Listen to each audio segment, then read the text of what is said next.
Welcome everyone to panel number 4.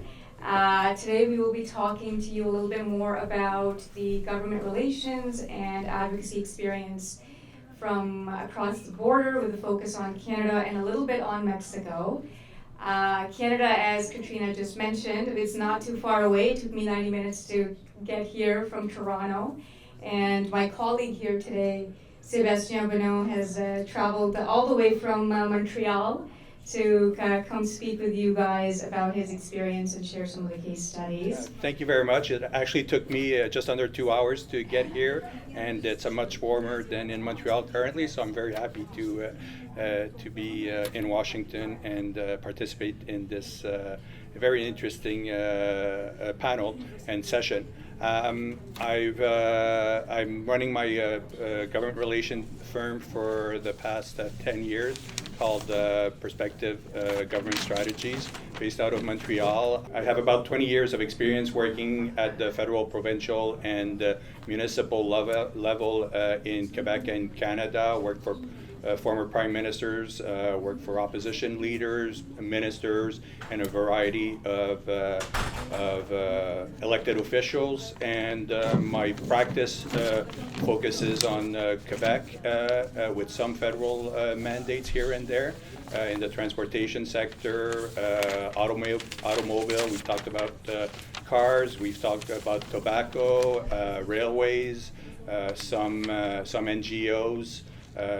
More social causes, as well as cultural sector. As you may see by my accent, Quebec is predominantly French, so the cultural sector is heavily supported by the government. So.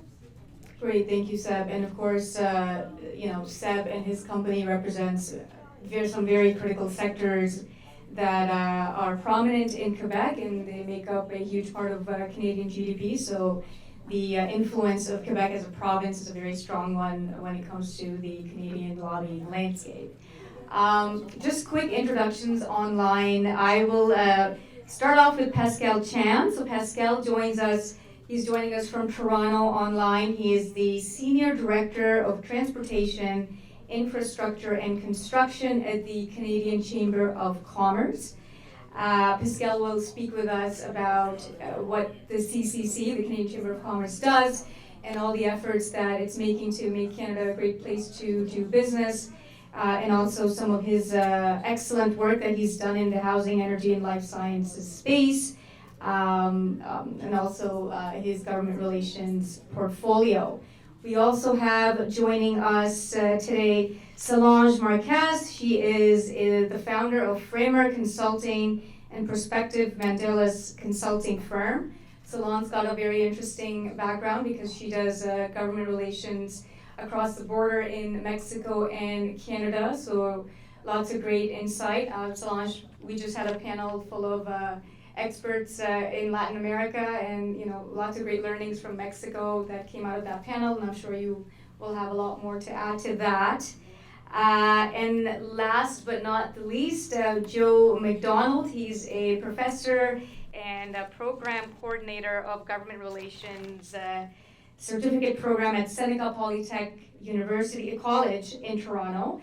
He also represents Sussex Strategy Group, which is a prominent public affairs consulting shop that operates nationally in Canada. Joe's got over 40 years of experience, both as an academic and a government relations practitioner in politics and public affairs. He's also done a lot of political work with various cabinet ministers, providing all sorts of strategic counsel, communications, and public affairs advice. So we will be talking to Joe more closely about what he's learned in 40 years of his experience. Joe's also been a great mentor of mine. I hire his students all the time, every opportunity I get. And he'll be a great resource when we chat a little bit more and dive into the questions. Keeping pace with time, we're just going to quickly start off now. My first question is addressed to Pascal. Pascal, why don't you start off a little bit chatting with our American friends and obviously folks online about the role of the Canadian Chamber of Commerce and everything that it does to make Canada an economically attractive place to do business and to attract business. And also perhaps you could share with us some interesting facts and figures when it comes to some special economic relationships that we enjoy with our partners in the US, in the EU, of course, Asia, and in Latin America. Yeah, absolutely. Thanks for having me, Mariam, and thanks to everyone for participating today. I really wish I could have been there in person with Seb as well, but things didn't work out this year. As a result, I'm actually in Ottawa today. So that's Canada's nation's capital, and I'll start by acknowledging that I'm speaking to you from the traditional territory of the Algonquin and Anishinaabe people. Canadian Chamber of Commerce recognizes and appreciates their historic connections to this place, and we also value the contributions that Inuit, Métis, and other Indigenous peoples have made, both in shaping and strengthening this community, province, and country. So as far as your question, since I'm not there, I actually brought some visuals, so I'm just going to share my screen. Oh, apparently I can't share my screen. I don't know if Valentina can switch that real quick. In the interest of not holding everything up, I guess I'll just kind of go without it.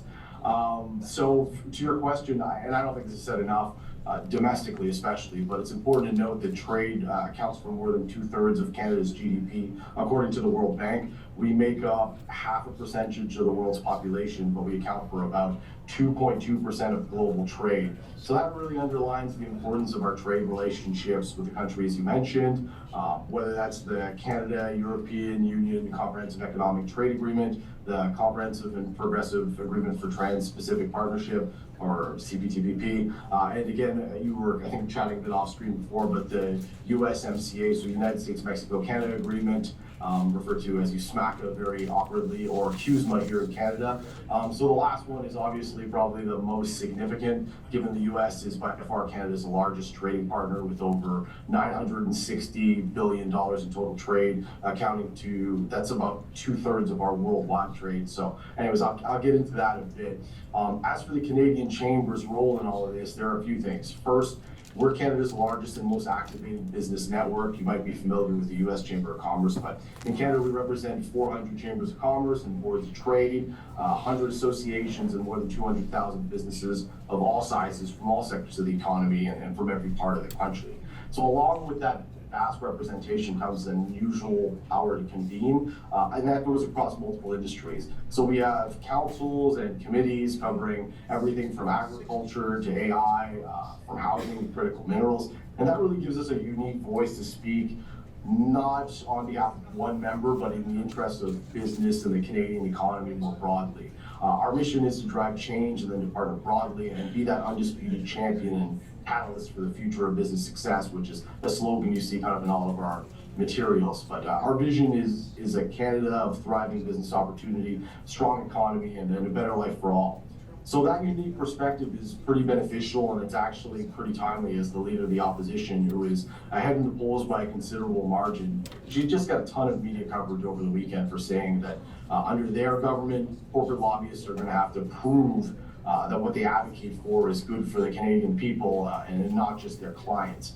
Tactically, the Canadian Chamber is pretty well equipped for that. One of the recourses is to raise public awareness about the consequences various legislative or regulatory changes can have on the economy and what that translates to for Canadian families. I'll just try the visual. Oh, there we go. I can share my screen, so I'll just kind of skip ahead to that really quickly because I think it is sort of useful. And so right there, I'll go from the beginning and just kind of skip past all the items that were kind of chatted about before. But sorry, going over to some of the mentioned, the Canadian Chamber's role.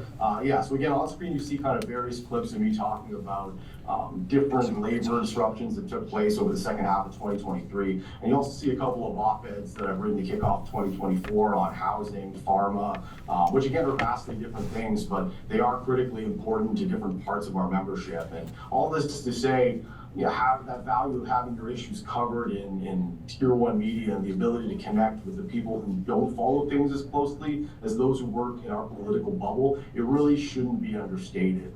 From an international perspective, again, our CEO, Perrin Beatty, he wrote to the Prime Minister before the holidays to raise concerns about Canada's strategic engagement in the world. And this got a significant amount of coverage, but the key points were unleashing our trade potential, meeting our international obligations, and again, focusing on our relationship, especially with the United States.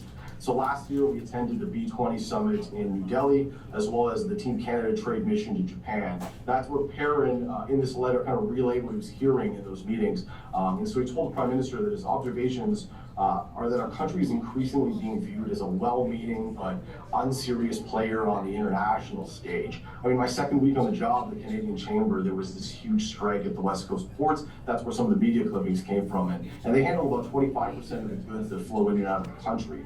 So there was another one a few weeks later, and Seb will know this quite well, but the St. Lawrence Seaway, that was another repeated, very, very intensive disruption. And so these repeated strikes are really damaging our reputation as a reliable trading partner. And we should be establishing ourselves as a country that the world can increasingly depend on for food and energy security. So again, that last note for the U.S., because this is an event happening in Washington after all, but it's the importance of that relationship for Canada. And with USMCA coming up for renewal in 2026 and an election coming up soon that'll certainly have some campaign elements that deal with protectionism, it would be a really critical mistake to wait until 2025 to do the work that's going to ensure the agreement is preserved. And so on our side, the Canadian Chamber is leading 4 business missions to the U.S. this year, focused on key areas of the Canadian economy where there are significant opportunities for growth and synergy with the U.S. economy, and that's life sciences, Canada-U.S. trade more broadly, artificial intelligence, and critical minerals. Anyways, I'll leave you with that. Hopefully Mariam is satisfied with that long-winded answer, and thanks to all of you participating today. I look forward to hearing from the rest of the panelists. Thank you so much, Pascal. I just have a very quick question, just a follow-up question. I mean, that was an incredible slide deck that you shared. I'm sure it's, the visuals were helpful for folks in the audience and folks online. We're in Washington today, so you just mentioned that we've got a very interesting geopolitical environment with obviously the elections coming up and a big focus on NAFTA, I guess now currently known as USCMA. What are you hearing from a lot of the Canadian companies on the ground, like the business community really? What level of nervousness or anxiety exists in the sector about the potential outcomes of American elections in November, and obviously the potential of a very likely Trump presidency? If you can quickly comment on that briefly. Yeah, strangely, it's kind of, we were potentially going back to somewhere we already were, because he was the president before, and so we kind of have some idea what to expect, but again, the ongoing comments do create additional uncertainty. And I think it's also the other idea as well that when I say there's going to be elements of protectionism, that's from both sides of the aisle, right? Like that's not specifically a Trump thing. And I think in Canada as well, we're not looking at the end of the year, but certainly by the end of next year, we're looking at a very different political reality. So I think that the way that Perrin was recommending to the government that they prepare for this and they start to negotiate that agreement before it comes to term. Actually, shortly after we released that letter, Ministers Champagne and Ng actually came into the chamber offices for kind of their launch of their Team Canada mission to meet with a lot of the Canadian CEOs and to start working on that. But yeah, again, obviously there is some anxiety there, and it's very important that we kind of lay that foundation and start preparing for what the future holds, both domestically and with our largest trading partner in the U.S. I think that famous line is, it's kind of like being north of the U.S. is like sleeping next to an elephant, and that's certainly true because everything that happens there is going to have huge repercussions north of the border. Yeah, no, very much so. I mean, especially given that, what's the number, Pascal, like 78% of all of our export? 63% of all of our worldwide trade is with the U.S. Is with the U.S. So the largest trading partner in the world, and with a lot of consequences to the outcomes of the election in November that we would be facing, of course. Thank you for that. Now we're going to move to Mexico and Canada really quickly. My question now is to Solange. Solange, again, thank you so much for joining us. I don't know, are you in Mexico or in Toronto right now? In Toronto now. You're in Toronto, okay, great. You've got amazing experience on both sides of the border, both in Mexico and Canada, especially in government relations, because you operate out of both jurisdictions. So I'm just wondering for our audience here today, if you can talk to me a little bit about, what are some key considerations that companies or businesses who are looking to enter the Mexican market, whether it's perhaps a Canadian company or an American company, that they need to keep in mind when navigating the lobbying landscape? And also if you can comment briefly about what your experience has been like lobbying in Canada versus in Mexico for the audience, just in a couple of lines here. Thank you so much, Mariam. Yeah. Well, entering the Mexican market is not completely different in general to enter to the US and Canadian markets. I was listening to Malka in the previous panel, and yeah, she was talking about the current security situation that we are living in Mexico, and also the political context that we are living now. So there are some important keys that I think is companies need to keep in mind when they are considering to enter in Mexico. The first one is that Mexico is one of the countries that has more signed free trade agreements. We have 14 free trade agreements with 50 countries in the world.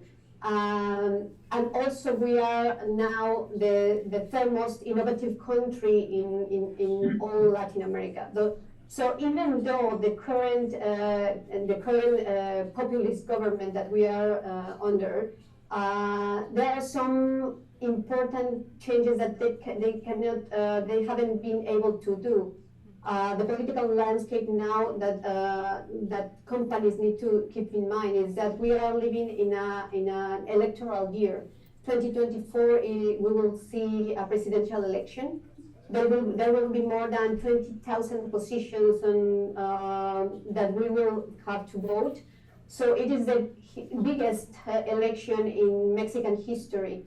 We will see for the next government, we will see a Mexican female president. So it will change a lot how things will work in Mexico.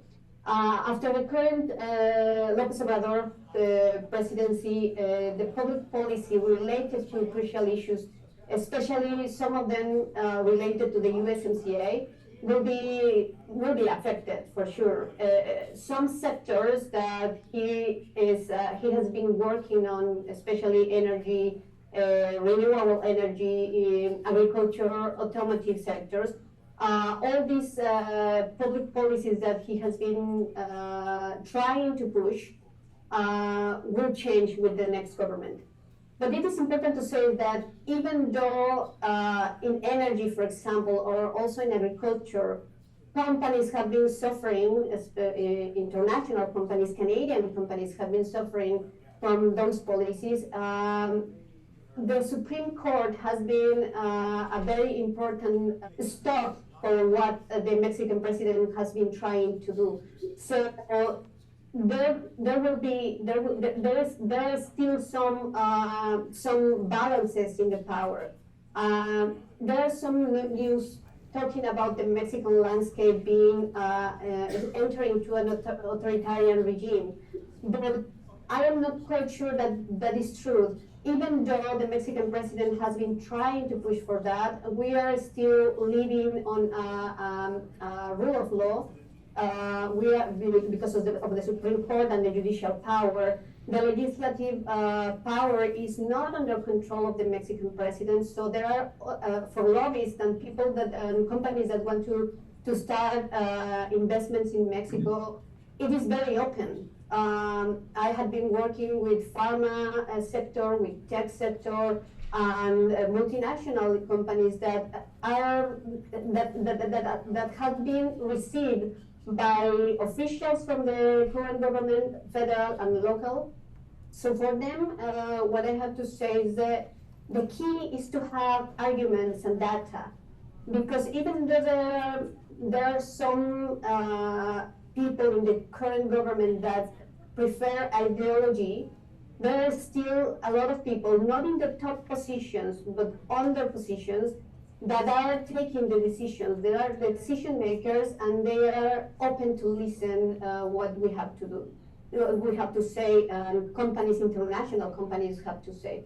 So another thing is to have a very good mapping on the stakeholders. You need to include federal, local government officials, business leaders, Canadian, Mexican chambers are playing a crucial role in the lobbying work, and also community works and groups and NGOs. So this strategic approach, mapping key actors, is very important for the companies. And finally, I don't want to take a lot of time. I think something that is important to have is that direct communication.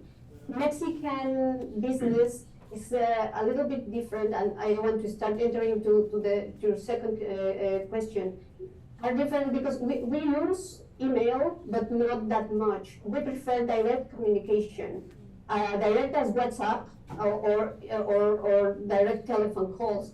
Some companies that I have been working, Canadian companies here that have businesses in Mexico, sometimes are surprised that their partners in Mexico approach them directly by WhatsApp. And here in Canada, people doesn't use WhatsApp very much. They use SMS, and we don't use SMS. So this is this might sound a bit silly, but it is a way that the communication is much more fluent with Mexico and with Mexican partners.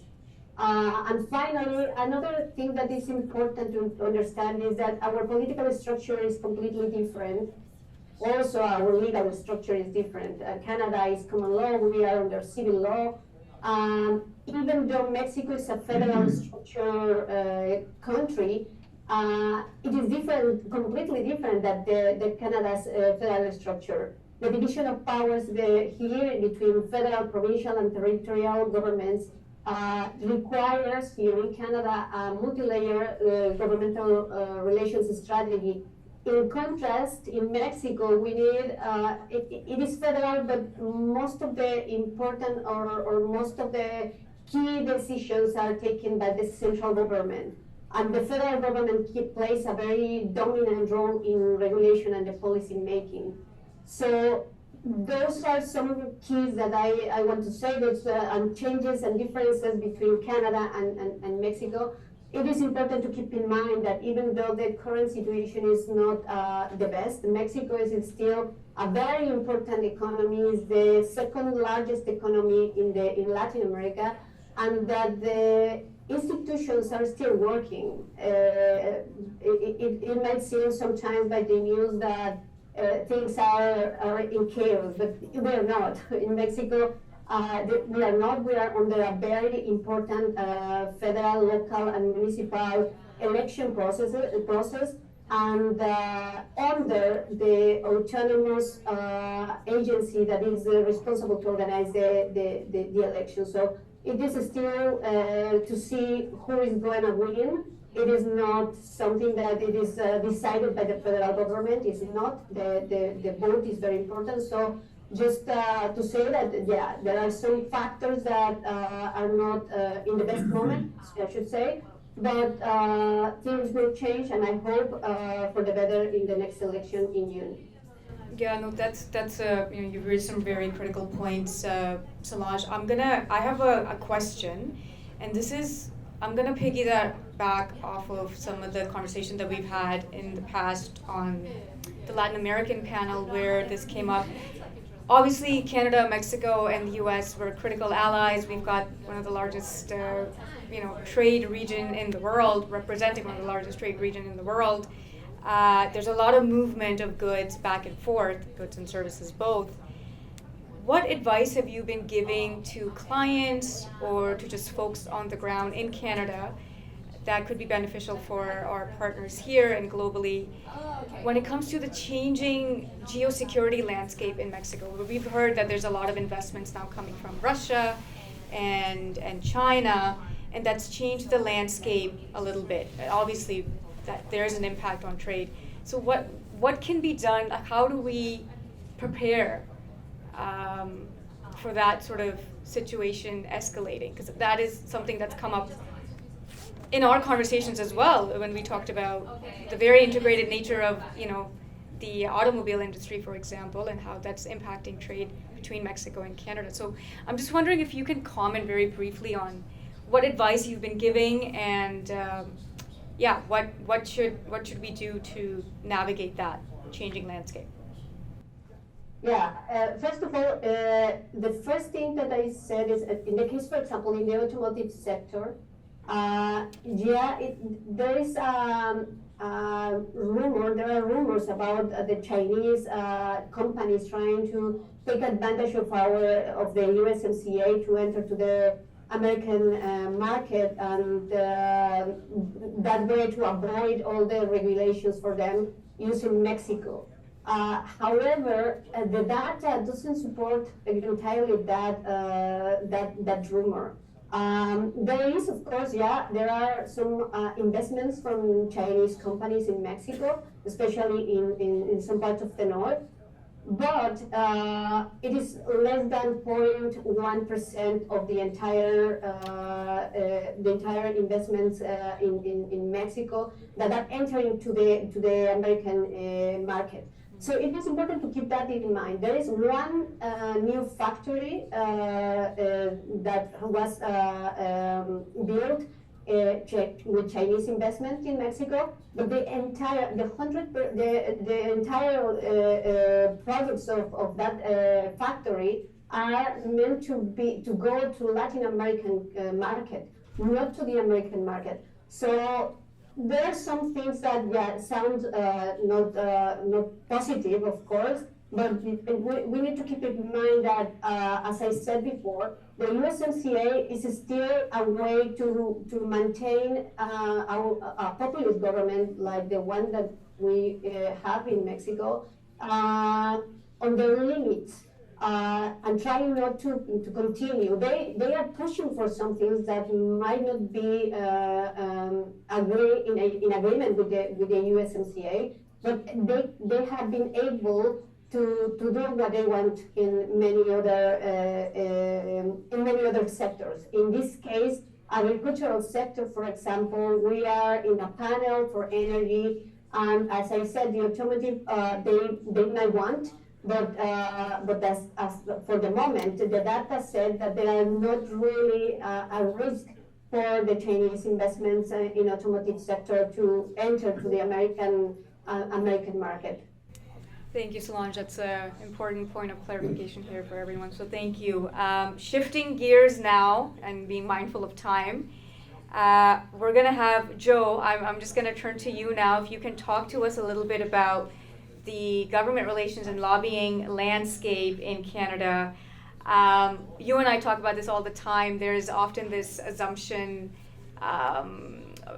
within the international community, often, that the lobbying landscape in Canada is more or less the same as what you would get in the UK, given our commonalities that we share with the United Kingdom as a former colony. But, we know that's not the case. In fact, Canada's got some very rigorous lobbying laws in place. So I'm just wondering if you can comment for everyone in the room here and folks online a little bit about what the landscape looks like, Joe, and, what are some key differences that folks need to be mindful of when looking to enter the Canadian market, or when sort of, learning more about lobbying in Canada? Thanks, Mariam, and hello, everybody. It's a pleasure to be here. And it's also a lot of fun to be talking about practice rather than politics and policy. I think, my experience has been in the UK and in the United States, that there's simply an assumption that lobbying in Canada is kind of like wherever you start out. So if you're starting out from the UK, it's just like the UK, only different. If you're starting out from Washington or any other of the states, it's exactly like it is in the US, exactly like it is in the US. But it's not, in part because the Canadian political culture is much, much different. And the way the government is structured, and Solange spoke about the division of powers in the Constitution, plays a different role here.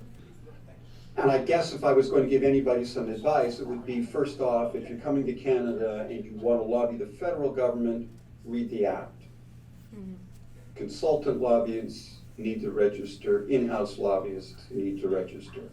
The registration is done in the name of the senior officer of the organization, and it has to include all others who may lobby for that organization.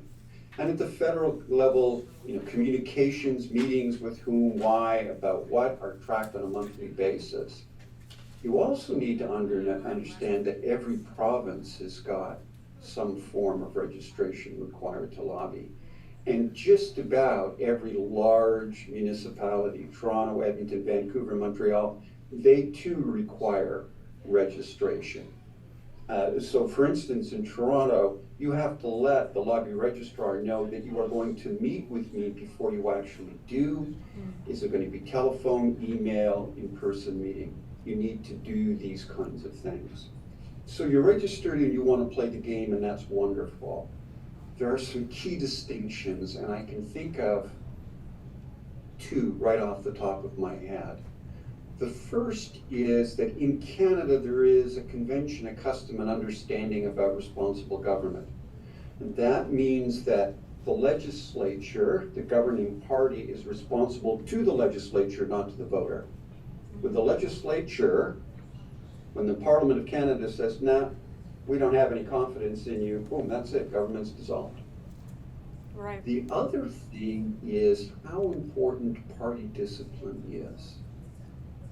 In the UK, parties matter, but party discipline, I think the panelists here would agree that if I stood up as a member of the governing party and tore a strip off a minister or the prime minister, that would be my last time ever doing so. I would be gone.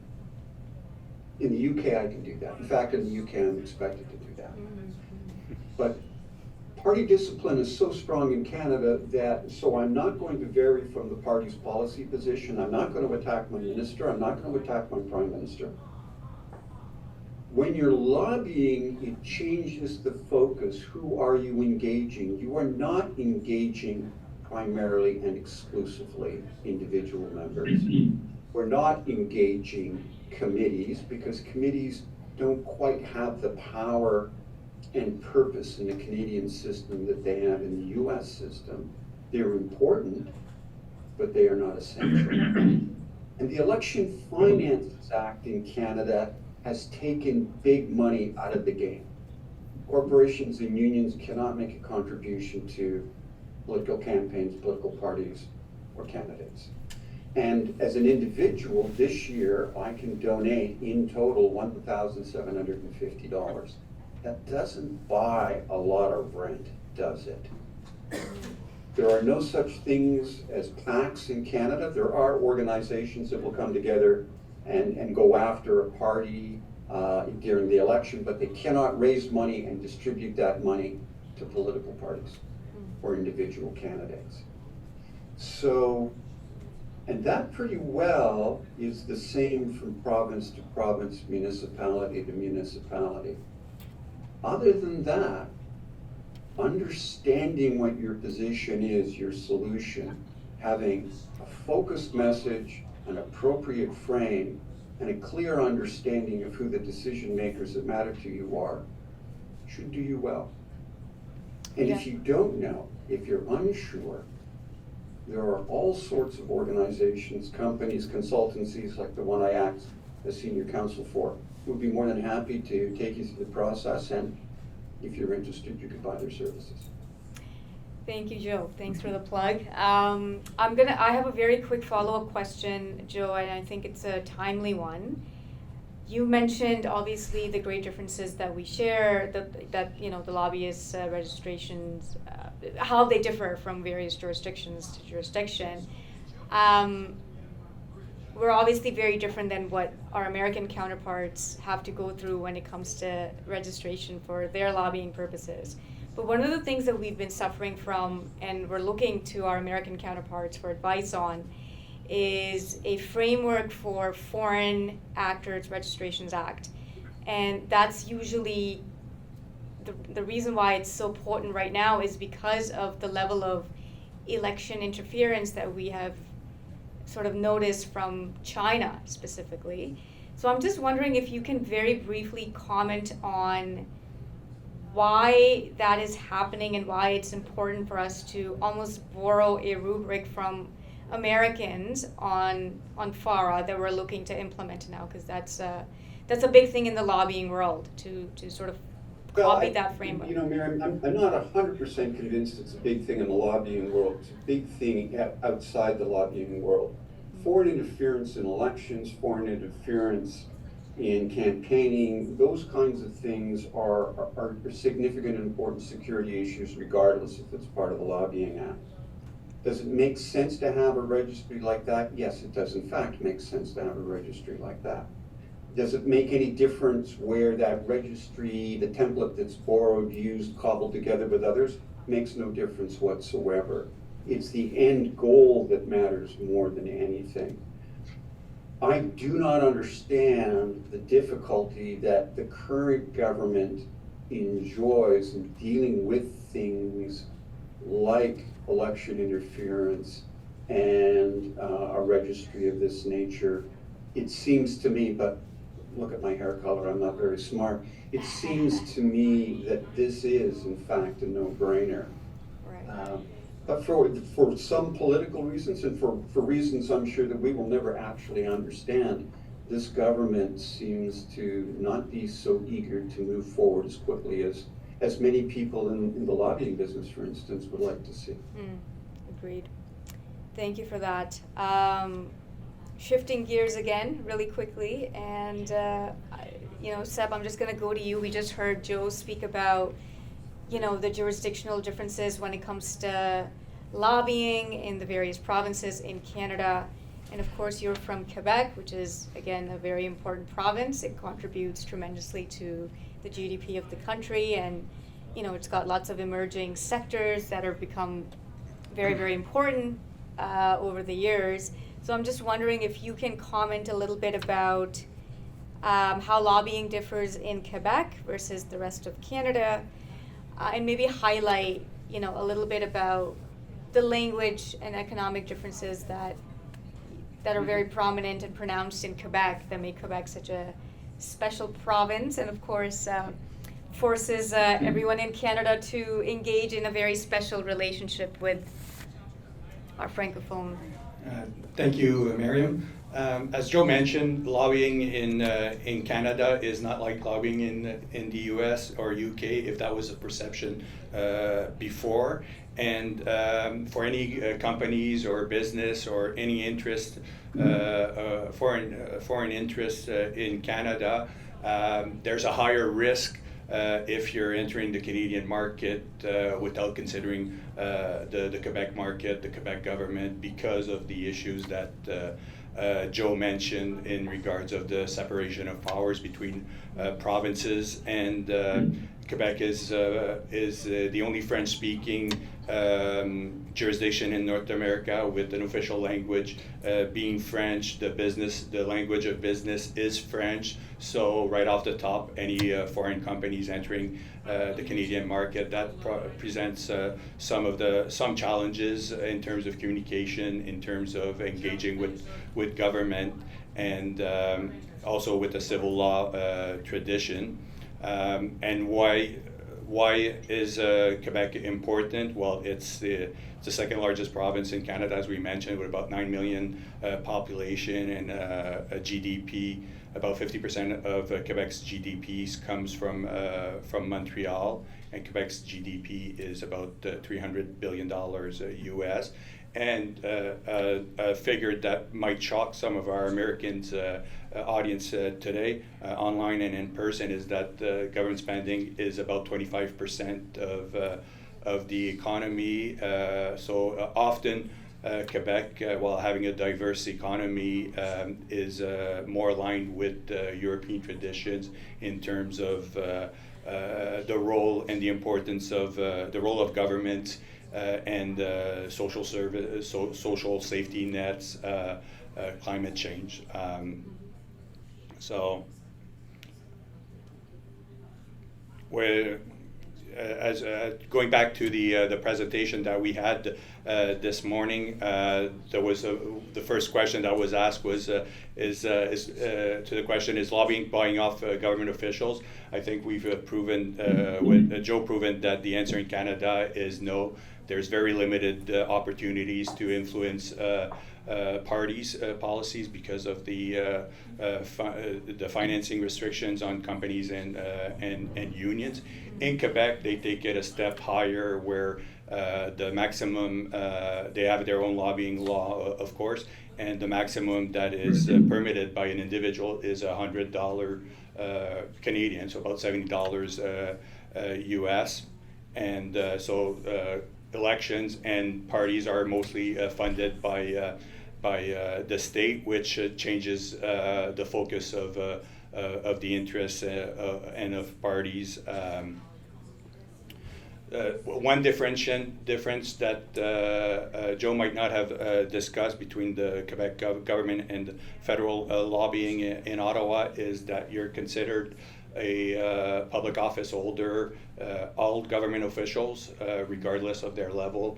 Whereas in Ottawa, it's mostly senior officials that you have to register your meetings. Unlike the federal registration, you just have to enter register your mandate. Generally speaking, what your objectives of the client is, or as a company. And whereas in Ottawa, you have to register the meeting, who you met.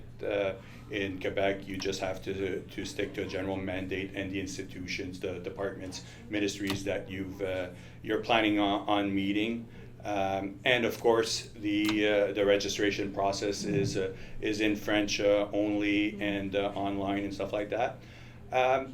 Joe touched a bit on that, the influence of backbench MPs in Canada with the party disciplines. It's the same in Quebec. There's 125 members of the National Assembly, just like our French heritage in Quebec. In France, we call it not a House of Commons, but a National Assembly. There's 125 members, 50%, just under 50% are women, showing how progressive Quebec is compared to other jurisdiction.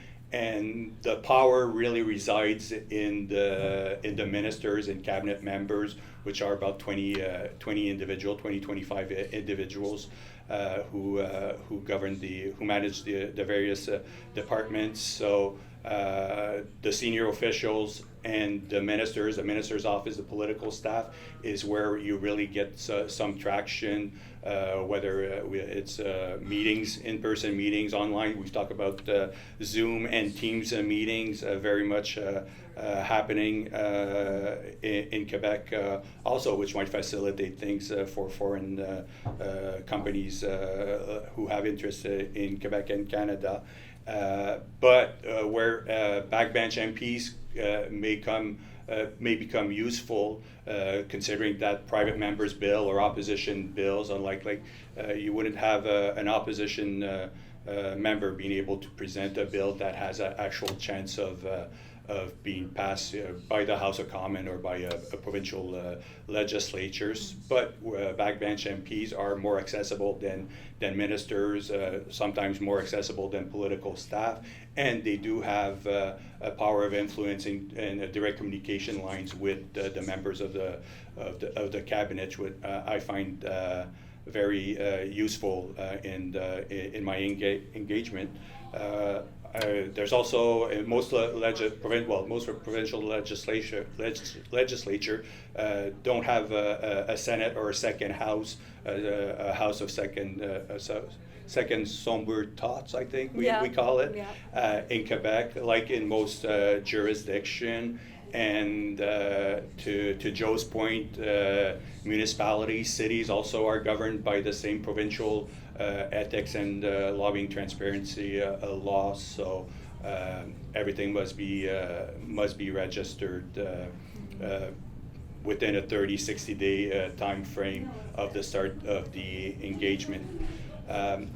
Quebec, in terms of the economy and the key sectors, They have a very aggressive greening of the economy objective, where they want to be a net neutral, net zero economy by 2050, 37.5% greenhouse gas emission reduction by 2030, and they already have the greenest form of energy with hydroelectric's capacity, and they have a carbon market with California. They're always encouraging New York State and other states and jurisdictions in the U.S. to join in, as well as in Canada, and they want to become a leader in terms of energy generations for their internal needs and the needs of New York. They signed a major